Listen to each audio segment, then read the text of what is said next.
Hi guys, my name is Chris and you're watching Wrestling Today. So let's start with there have been discussions in WWE's creative circles about the possibility of former NXT UK champion Tyler Bate making a move to either Raw or SmackDown, according to the latest information from Dave Meltzer in the Wrestling Observer newsletter. Meltzer expressed optimism about Tyler Bate's future under the leadership of Triple H, saying, "There has at least been talk of Bate going to the main roster. His size isn't particularly right for that. But the size thing isn't as big a deal now with Vince McMahon out of the picture and Paul Levesque being more open-minded as to who can be a top star." Tyler Bate made his WWE debut in early 2017, where he made history by winning the United Kingdom Championship Tournament and the WWE NXT UK Championship at the young age of 19. Do you think Tyler Bate would be a good fit for the main WWE roster? If so, which brand would you like to see him on? The next story is about WWE legend Booker T keeps an eye out for up-and-coming talent in pro wrestling. He often gives his 2 cents about the potential that budding stars have and how they can go about unleashing it in a massive way later in their careers. He recently spoke about Braun Breaker and how he hopes that the NXT star gets another year to stay on the roster before eventually moving up. In the latest episode of Hall of Fame, Booker T said that he's observed how Breaker has grown over the last year. He added that Breaker's entrance always has a feel to it. He further said the same feeling is present whenever he's getting a huge crowd response in the ring or when he delivers his performance. As for when Breaker might get introduced on the main roster, he posited that it may be within a year. However, he still expressed hope for the NXT star to stay on for just another year. Booker T said, "I love the growth of Braun Breaker. As far as him going to the main roster and when do I perceive him actually making it to the main roster? I think it's going to be within the next year, let's just say that. I would hope we will keep him for at least one more year.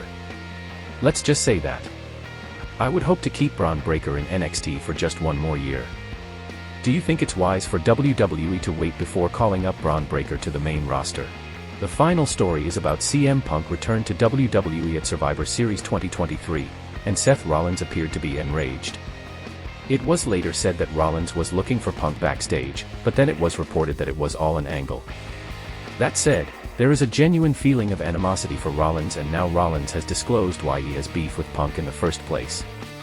CM Punk's return at the Survivor Series premium event sent shockwaves across the world of professional wrestling thanks to its sheer electricity.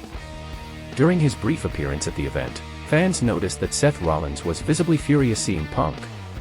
As Punk made his way out of the entranceway, the WWE Universe couldn't believe their eyes. That being said, Seth Rollins had an explosive reaction to Punk's reappearance. Rollins was visibly irate, flipping the bird at Punk and even exclaiming, "F you." While speaking with Sports Illustrated Media, Seth Rollins explained why he had that kind of reaction after seeing the Second City Saint. The visionary claimed that Punk badmouthed him for years and made some harsh remarks that he didn't take well. He added that Punk talked down about him as well. Seth Rollins said CM Punk, said some really bad things about me. Talked down about me for years, and the company, WWE, for years. I'm talking some really bad stuff. Called me a bootlicker and crap like that. You don't know me. You don't know what I stand for. I'm a loyal person, and I felt pretty insulted by a lot of the ways he treated me, treated the place I work for, treated friends that I worked with. I don't need to get into any of the stuff with Colt Cabana. If you want to look at that kind of stuff, that's out there." WWE also tested CM Punk with the Seth Rollins Survivor Series angle. What's your view on what Seth Rollins said? Are you looking forward to his feud with CM Punk? Thanks guys for watching and please subscribe.